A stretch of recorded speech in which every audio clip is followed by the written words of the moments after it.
परिचय। छात्रों, आज हम पादप वृद्धि एवं परिवर्धन का अध्ययन करेंगे। मुझे कौन बताएगा कि पादपों में वृद्धि क्या होती है? सर, कोशिकाओं के आकार तथा लंबाई में वृद्धि होना पादप वृद्धि को दर्शाता है। बहुत अच्छा सुरेश। सर, क्या हम पादपों की वृद्धि को माप सकते हैं? ये बहुत अच्छा प्रश्न है राहुल। पौधों की वृद्धि को भिन्न कारकों जैसे पोषक तत्वों की उपलब्धता, जल की उपलब्धता, ऑक्सीजन इत्यादि द्वारा मापा जा सकता है। मैं तुम्हें एक और बात बताना चाहता हूं कि ऑकिंसंस, जिब्बेरेलिन्स, साइटोकिनिन्स, एथिलीन तथा एब्सिसिक एसिड यानी अम्ल 5 पादप वृद्धि नियामक हैं। इस अध्याय में आप पादपों की वृद्धि एवं विकास का अध्ययन करेंगे।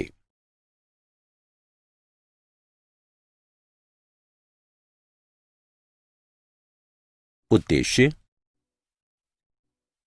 इस पाठ के अंत में आप निम्न करने में सक्षम हो जाएंगे। पादपों में वृद्धि का वर्णन करना, वृद्धि के चरणों की व्याख्या करना, वृद्धि दर को परिभाषित करना, वृद्धि की मात्रात्मक तुलना को समझना, वृद्धि के लिए दशाओं का वर्णन करना, विभेदन, निर्विभेदन तथा पुनर्विभेदन को परिभाषित करना, परिवर्धन को परिभाषित करना, पादप वृद्धि नियामक का वर्णन करना, दीप्तिकालिता की व्याख्या करना और वसंतीकरण की व्याख्या करना।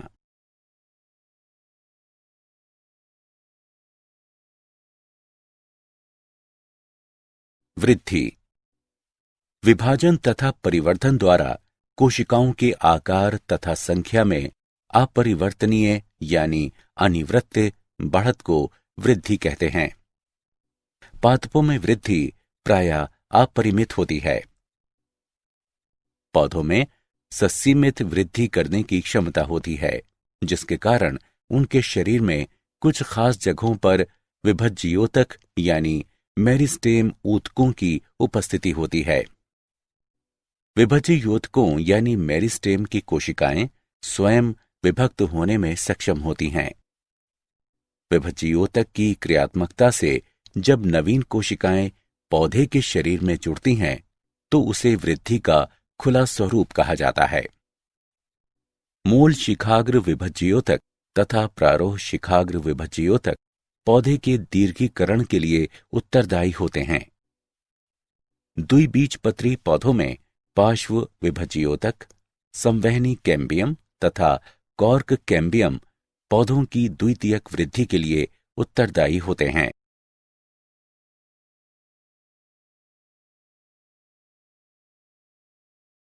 वृद्धि माप योग्य है।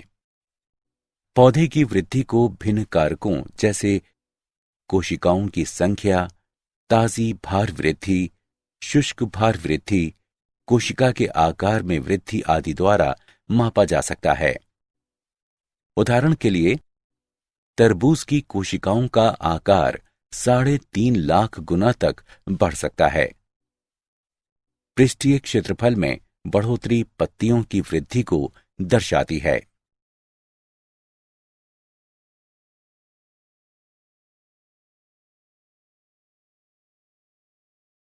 वृद्धि के चरण। वृद्धि की अवधि को 3 चरणों में विभक्त किया गया है। विभज्ययोतकीय, दीर्घीकरण तथा परिपक्वता। विभज्ययोतकीय चरण। विभज्ययोतकीय चरण में कोशिकाएं मूल शिखाग्र तथा प्रारोह शिखाग्र दोनों में लगातार विभाजित होती हैं। इन क्षेत्रों की कोशिकाएं जीव द्रव्य और व्यापक केंद्रक से भरपूर होती हैं। दीर्घीकरण चरण। इस चरण का उद्देश्य कोशिकाओं का दीर्घीकरण है। परिपक्वता चरण। इस चरण में कोशिकाएं अपने पूर्ण आकार, रूप तथा संरचना को पाने के लिए परिपक्व हो जाती हैं।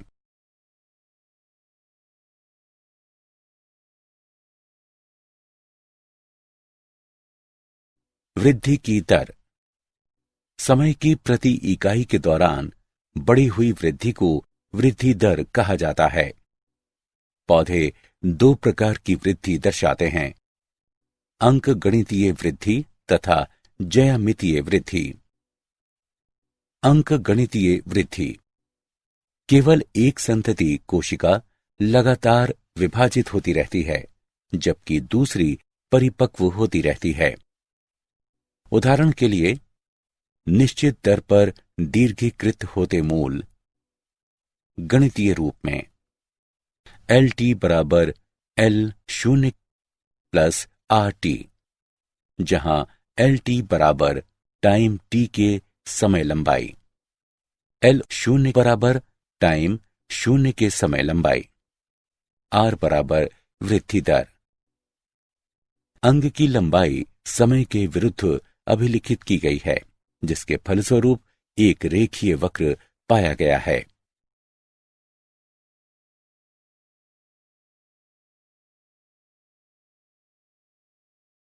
ज्यामितीय वृद्धि। प्रारंभिक वृद्धि धीमी होती है, जिसके बाद वृद्धि तेजी से बढ़ने लगती है तथा इसके बाद के चरण में वृद्धि फिर से धीमी हो जाती है।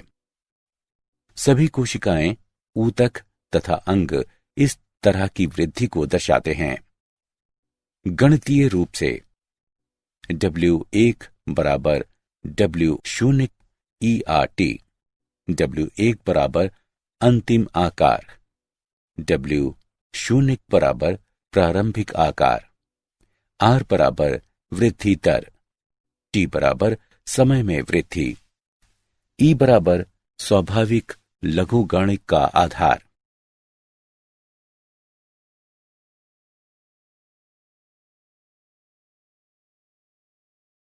वृद्धि की मात्रात्मक तुलना। वृद्धि की मात्रात्मक तुलना के दो तरीके हैं, परम यानी निरपेक्षिक वृद्धि दर तथा सापेक्षिक वृद्धि दर। मापन और प्रति यूनिट टाइम की कुल वृद्धि की तुलना परम वृद्धि दर कहलाती है। परम वृद्धि को A1 तथा B1 पत्तियों के निर्माण के लिए A तथा B पत्तियों को क्षेत्रों में दर्शाया गया है। दी गई प्रणाली की प्रति यूनिट समय पर वृद्धि सापेक्षिक वृद्धि दर कहलाती है। दिए गए चित्र में दोनों पत्तियों में 20 सेंटीमीटर वर्ग की वृद्धि हुई है, लेकिन पत्ती A में अपेक्षाकृत अधिक वृद्धि हुई है।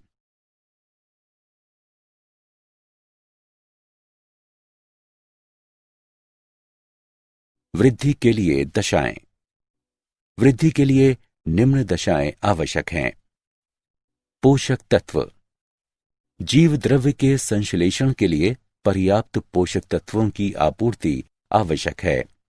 ये ऊर्जा के स्रोत की तरह कार्य करता है। जल। वृद्धि के लिए जल की समुचित आपूर्ति आवश्यक है। ये कोशिका की स्फीति को बनाए रखता है, जो कि वृद्धि को बढ़ाता है। ये एंजाइमी अभिक्रियाओं को माध्यम भी प्रदान करता है। ऑक्सीजन।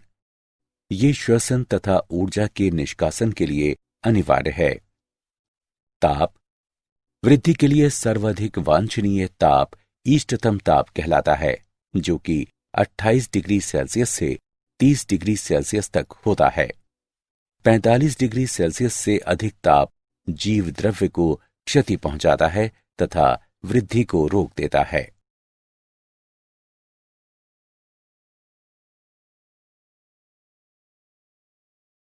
विभेदन, निर्विभेदन तथा पुनर्विभेदन। विभेदन। विभेदन वो प्रक्रिया है जिसमें विभज्ययोतक कोशिकाएं विशेष कार्य को करने के लिए संरचना तथा आकार में परिवर्तन कर लेती हैं। उदाहरण के लिए, अधित्वक यानी प्रोटोटर्म कोशिकाओं के DNA संश्लेषण के पश्चात कोशिका का विस्तरण होता है तथा इससे अपरिपक्व त्वचा यानी ट्राइकोम बनता है। इसके पश्चात केंद्रकीय अभिगमन होता है तथा शाखन पाया जाता है तथा फिर ये परिपक्वता अवस्था तक पहुंचता है। निर्विभेदन। निर्विभेदन वो प्रक्रिया है जिसके द्वारा पहले से विभेदित कोशिकाएं विभाजन की क्षमता को पुनः प्राप्त कर लेती हैं तथा विभज्य योतकीय बन जाती हैं। पुनर्विभेदन। पुनर्विभेदन वो प्रक्रिया है जिसमें निर्विभेदित कोशिकाओं को निर्माण विभज्य योतकीय कोशिकाओं से होता है। ये विभज्य योतकीय कोशिकाएं किसी विशिष्ट कार्य को करने के लिए संरचना तथा आकार में परिवर्तन कर लेती हैं।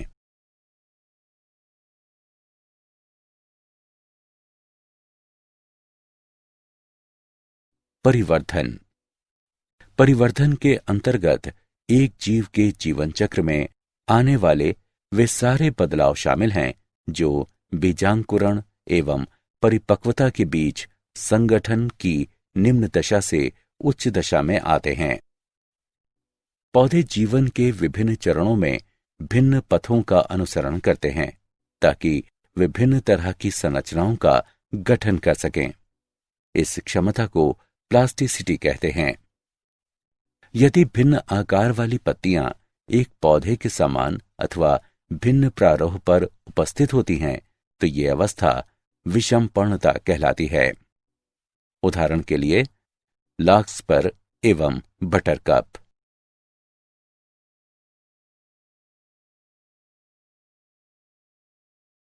पादवृद्धि नियामक।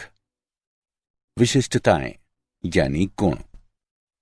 सभी पौधों में कुछ ऐसे रासायनिक पदार्थों की कम मात्रा उपस्थित होती है जो कि वृद्धि तथा विभेदन को नियमित करते हैं। ये पदार्थ वृद्धि नियामक कहलाते हैं। एक वृद्धि नियामक को इस प्रकार से परिभाषित किया जा सकता है कि ये एक कार्बनिक पदार्थ है जो कि पौधे में प्राकृतिक रूप से निर्मित होता है तथा पौधे की वृद्धि तथा अन्य कार्यों को प्रभावित करता है। ये एक निश्चित स्थान पर कम मात्रा में निर्मित होकर अन्य स्थानों के कार्यों को नियमित करता है। ये हैं ऑकिसंस, जिब्बेरेलिन्स, साइटोकिनिन्स, एथिलीन तथा एब्सिसिक एसिड यानी अम्ल।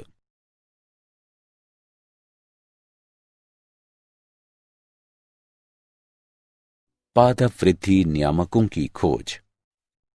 पिछले 60 वर्षों में वृद्धि नियामक पौधों से बड़ी संख्या में पृथक किए गए हैं। चार्ल्स डार्विन ने जब देखा कि कनारी घास का प्रांकुरचोल यानी कोलियोपटाइल एक पार्श्वी प्रदीपन के प्रति अनुक्रिया करता है और प्रकाश के उद्गम की तरफ वृद्धि करता है, प्रयोगों की एक लंबी श्रृंखला के पश्चात ये निष्कर्ष निकाला गया कि प्रांकुरचोल की नोक संचारणीय प्रवाह की जगह है जो संपूर्ण प्रांकुरचोल के मुड़ने के कारण है। ऑक्सिन की खोज F.W. वेंट के द्वारा प्रांकुरचोल के सिरे से की गई है। बेगेन सीडलिंग धान के पौधे यानी नवोद्भिद की बीमारी है जो रोगजनक कवक जिबरेला फूजिकोराई के द्वारा होती है। ई कुरोसोवा ने रोग रहित धान की पौधे में रोग लक्षण को बताया जब उन्हें कवक के जीवाणुहीन निसियंदों के साथ उपचारित किया। सक्रिय तत्व की पहचान बाद में जिब्बेरेलिक अम्ल के रूप में हुई।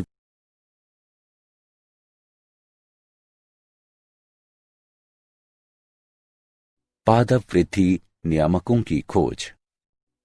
एफ स्कूग तथा उनके सहकर्मियों ने देखा कि तंबाकू के तने के अंतर्पर्व खंड से अविभेदित कोशिकाओं का समूह तभी प्रचुरित हुआ जब ऑकिंसंस के अलावा मीडियम में वाहिका ऊतकों के सत्व या यीस्ट सत्व रूप में दिया गया। स्कूग और मिलर ने साइटोकाइनेसिस को बढ़ावा देने वाले इस तत्व को पहचाना और काइनेट नाम दिया। 3 अलग अलग वैज्ञानिकों ने स्वतंत्र रूप से 3 तरह के निरोधक का शुद्धिकरण एवं उसका रासायनिक स्वरूप प्रस्तुत किया। वे निरोधक बी, बिल्गन सेकंड एवं डोरमेन हैं। बाद में ये तीनों रासायनिक रूप से समान पाए गए। इसका नामकरण एब्सिसिक अम्ल के रूप में किया गया। यह सुनिश्चित किया गया कि पके हुए संतरों से निकला हुआ एक वाष्पशील तत्व पास में रखे बिना पके हुए केलों को शीघ्रता में पकाता है। बाद में यह वाष्पशील तत्व एथिलीन के नाम से जाना गया।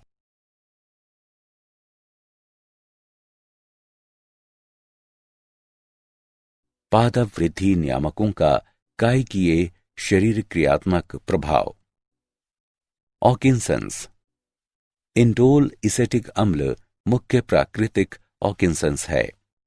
इंडोल ब्यूटेरिक अम्ल भी पौधों से पृथक किया गया है। कृत्रिम ऑकिंसंस के उदाहरण हैं नेफ्थैलिन एसिटिक अम्ल तथा 2,4 डाइक्लोरोफिनॉक्सी एसिटिक अम्ल। ये सभी ऑकिंसंस कृषि क्षेत्र के लिए अत्यधिक उपयोगी हैं। ऑक्सीसंस का पौधों पर कायकीय शरीर क्रियात्मक प्रभाव। कक्षस्थ कलियों द्वारा अग्रस्थ कलिकाओं का अवरोधन शिखाग्र प्राधान्यता कहलाता है तथा ये ऑक्सीसंस के परिवहन के कारण होता है। ऑक्सीसंस कैम्बियम तथा प्राथमिक विभज्योतकों में कोशिका विभाजन को उद्दीपित करता है। कोशिका के दीर्घीकरण में ऑक्सीसंस एक महत्वपूर्ण भूमिका निभाता है। प्रारोह सिरे तथा मूल सिरे पर ऑक्सीसंस विभिन्न प्रकार से क्रिया करता है। ये निम्न सांद्रता पर मूलों के निर्माण को बढ़ाता है। ऑक्सीसंस विलगन परत का निर्माण करके पत्तियों को गिरने से बचाता है। ऑक्सीसंस बीज रहित फलों के निर्माण को प्रभावित करता है। ये अनिषेक फलन भी कहलाता है।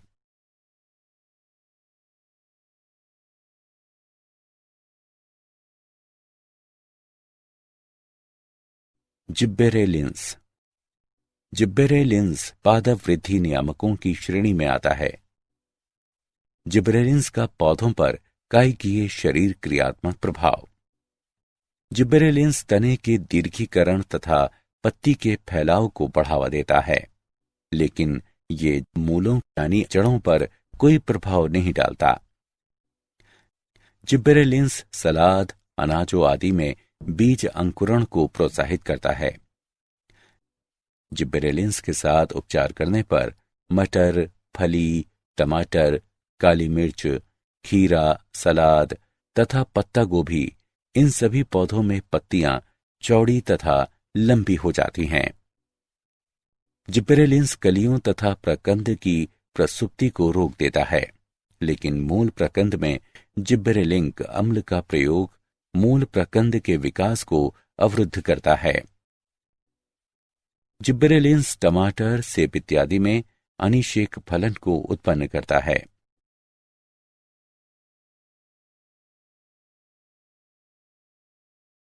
साइटोकिनेंस।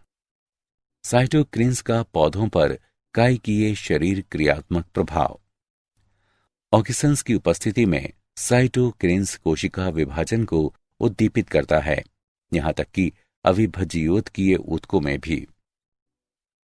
मृदूतक यानी पेरेन्काइमा ऊतक संवर्धन में जब ऑक्सीसंस तथा साइटोकिनेंस उपस्थित होते हैं तो समसूत्रीय विभाजन तीव्र हो जाता है। ये अनेक बीजों की प्रसुप्ति को तोड़ता है तथा उनके अंकुरण को बढ़ावा देता है। ये पार्श्व कलियों की वृद्धि को भी बढ़ावा देता है। साइटोकिनेंस प्रोटीन संश्लेषण को नियंत्रित करके पादप अंगों में जीर्ण की प्रक्रिया को कम करता है। ये पादप कोशिकाओं में लवण के संचयन में भी सहायक है।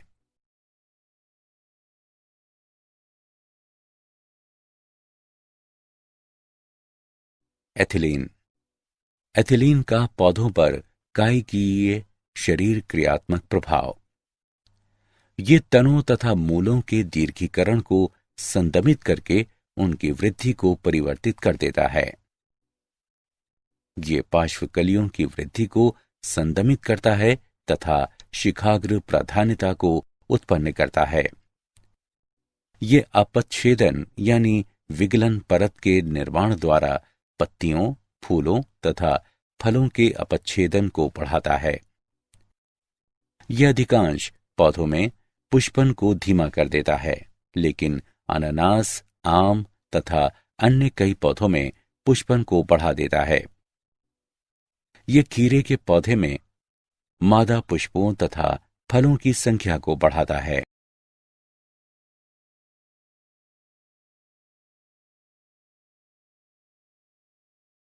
एब्सिसिक अम्ल। एब्सिसिक अम्ल का पौधों पर कायकीय शरीर क्रियात्मक प्रभाव।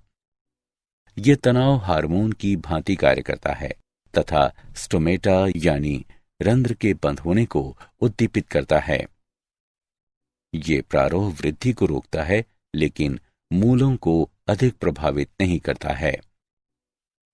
यह संचयित प्रोटीन के संश्लेषण के लिए बीजों को प्रेरित करता है। ये विभिन्न प्रकार के तनावों के लिए पौधों की सहनशीलता को बढ़ाता है। ये जिबरेलिन्स के विरोधक के रूप में कार्य करता है।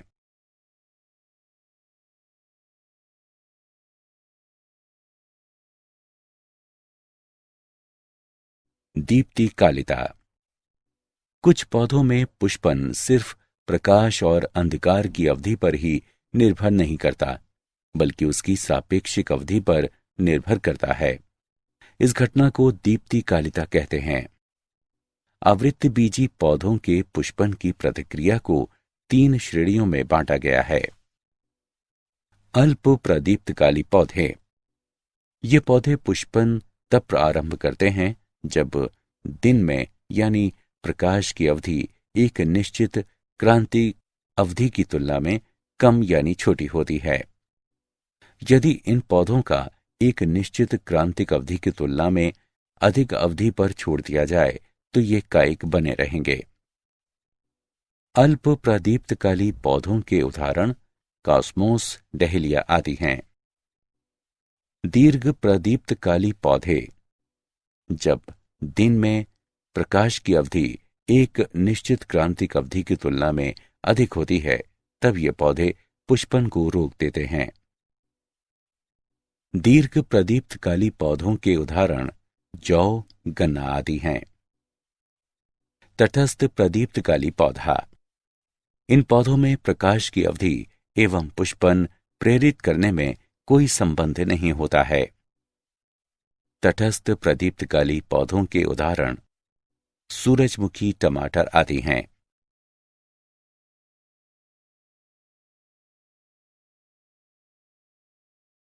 वसंतीकरण। वसंतीकरण वह प्रक्रिया है जिसमें पौधों में पुष्पन को बढ़ाने के लिए उन्हें कम तापक्रम पर रखा जाता है। कई समशीतोष्ण पौधों में पुष्पन की प्रक्रिया को प्रारंभ करने या उसे बढ़ाने के लिए वसंतीकरण की आवश्यकता होती है।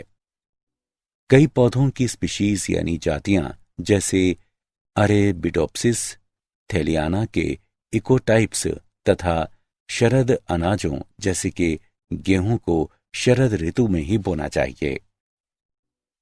अनेक द्विवार्षिक स्पीशीज में वसंतीकरण पाया जाता है, जो कि ताप में भिन्न हो सकता है।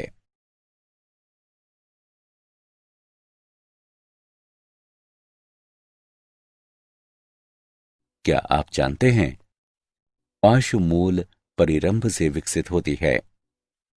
एल्यूरोन कोशिकाओं में अल्फा एमाइलेज एंजाइम के लिए mRNA संश्लेषण को GA3 रोकता है।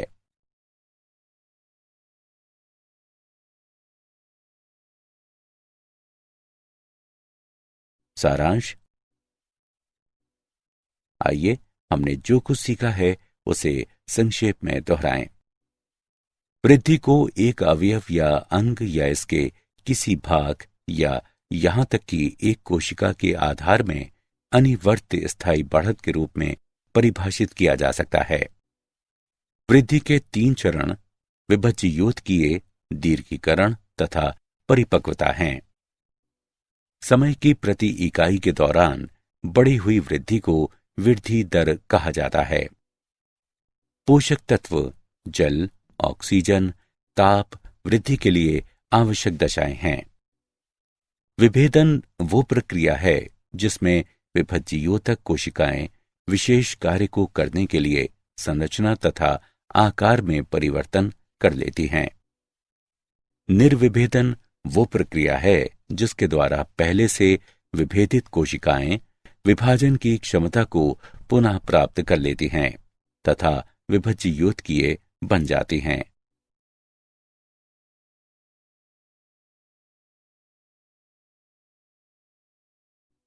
पुनर्विभेदन वो प्रक्रिया है जिसमें निर्विभेदित कोशिकाओं को निर्माण विभज्ययोतकीय कोशिकाओं से होता है। ये विभज्ययोतकीय कोशिकाएं किसी विशिष्ट कार्य को करने के लिए संरचना तथा आकार में परिवर्तन कर लेती हैं। ऑक्सीन्स, जिब्बेरेलिन्स, साइटोकिनिन्स, एथिलीन तथा एब्सिसिक अम्ल वृद्धि नियामक हैं। कुछ पौधों में पुष्पन सिर्फ प्रकाश और अंधकार की अवधि पर ही निर्भर नहीं करता, बल्कि उसकी सापेक्षित अवधि पर निर्भर करता है। इस घटना को दीप्तिकालिता कहते हैं। वसंतीकरण वह प्रक्रिया है जिसमें पौधों में पुष्पन को बढ़ाने के लिए उन्हें कम तापक्रम पर रखा जाता है।